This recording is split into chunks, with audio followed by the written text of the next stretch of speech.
এটা কিসের পিঠে? এটা যেন কি পিঠে নামটা? কাবাব পিঠে।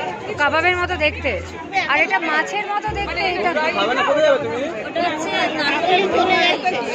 এটা দাম কত?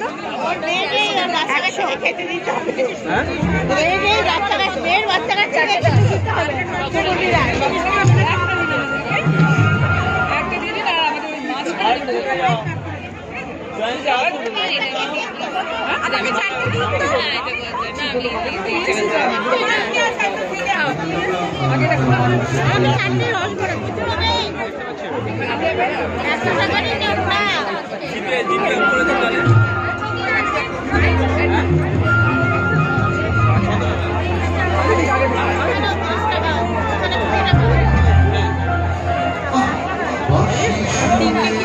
টাকা।